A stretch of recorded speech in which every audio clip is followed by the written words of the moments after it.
దేవుని నామమున అందరికీ వందనాలు. సంఖ్యాకాండము 11 అధ్యాయం. జనులు ఆయాసమును గూర్చి సనుగుచుండగా అది యెహోవాకు వినబడెను.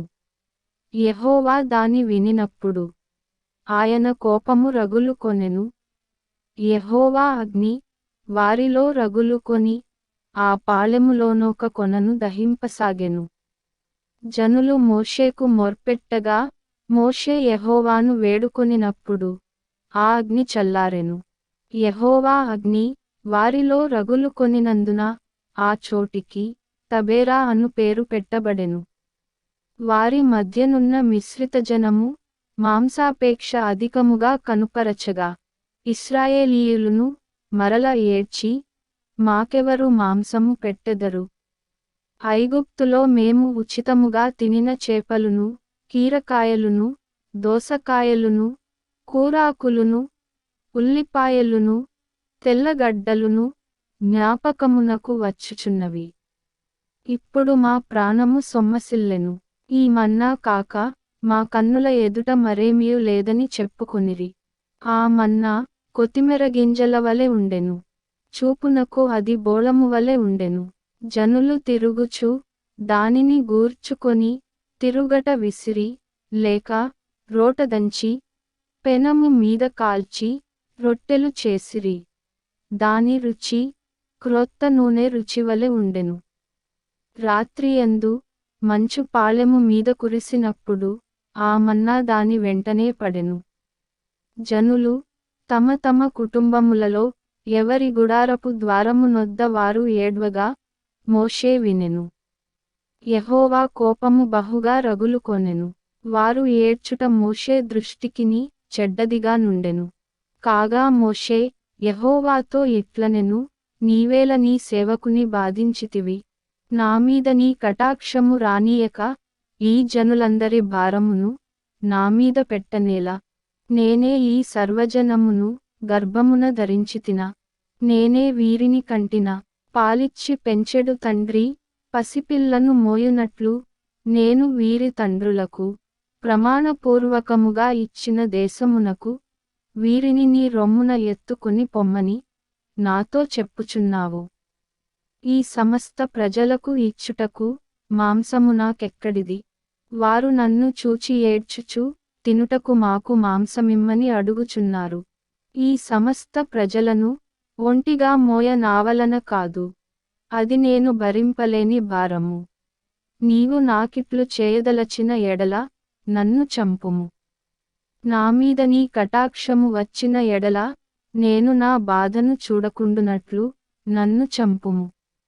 అప్పుడు యెహోవా మోషేతో ఇట్లనెను, జనులకు పెద్దలనియు అధిపతులనియు నీవెరిగిన ఇశ్రాయేలీయుల పెద్దలలో నుండి 70 మంది మనుష్యులను నా యొద్దకు పోగుచేసి ప్రత్యక్షపు గుడారమునకు వారిని తోడుకుని రమ్ము.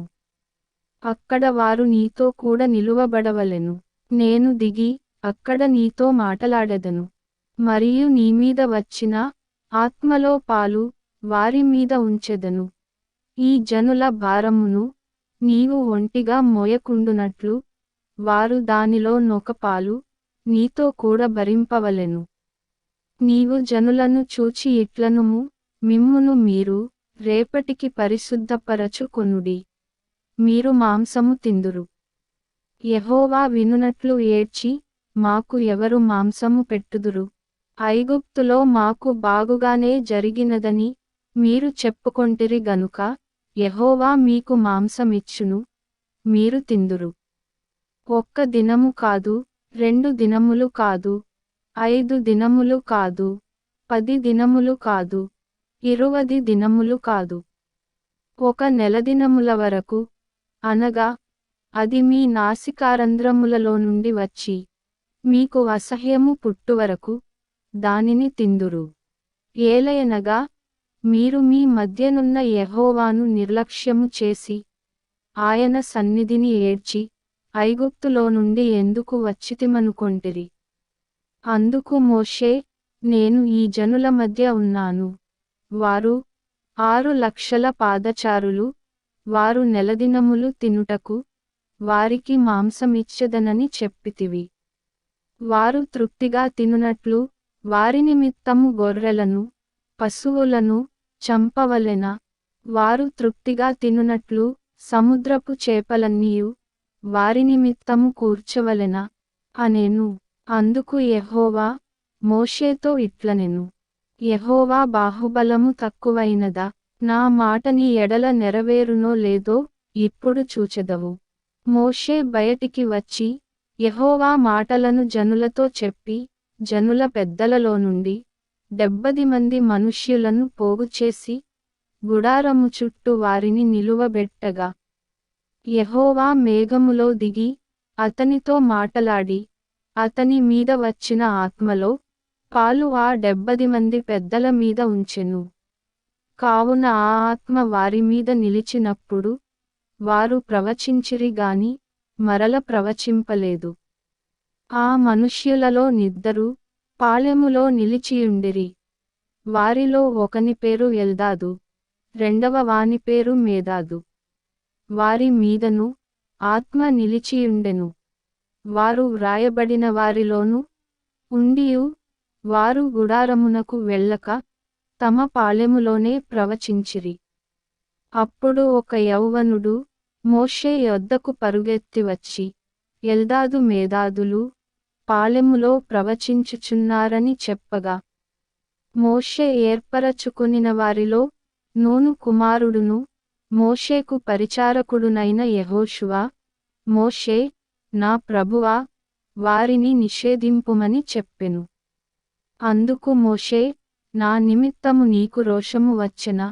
యెహోవా ప్రజలందరును ప్రవక్తలగునట్లు యెహోవా తన ఆత్మను వారిమీద ఉంచునుగాక అని అతనితో అనెను. అప్పుడు మోషేయు ఇశ్రాయేలీయుల పెద్దలును పాళెములోనికి వెళ్ళిరి. తరువాత యెహోవా సన్నిధి నుండి ఒక గాలి బయలుదేరి సముద్రము నుండి పూరేళ్లను రప్పించి పాళెము చుట్టూ ఈ ప్రక్కను ఆ ప్రక్కను దినప్రయాణమంత దూరము వరకు భూమి మీద 2 మూరల ఎత్తున వాటిని పడజేసెను. కావున జనులు ఆ దినమంతయు ఆ రాత్రి అంతయు మరుసటి దినమంతయు లేచి ఆ పూరేళ్లను కూర్చుకొనుచుండిరి. తక్కువ కూర్చుకొనినవాడు 100 తూములను కూర్చుకొనెను. తరువాత వారు తమ కొరకు పాళెము చుట్టూ వాటిని పరచిరి. ఆ మాంసము ఇంక వారి పండ్ల సందున నుండగానే అది నమలకమునుపే యెహోవా కోపము జనుల మీద రగులుకొనెను. యెహోవా తెగులు చేత వారిని బహుగా బాధించెను. మాంసాపేక్షగల వారిని జనులు అక్కడ పాతిపెట్టినందున ఆ స్థలమునకు కిబ్రోతు హత్తావా అను పేరు పెట్టబడెను. జనులు కిబ్రోతు హత్తావా నుండి హజేరోతుకు ప్రయాణమైపోయి హజేరోతులో దిగిరి. ఆమెన్.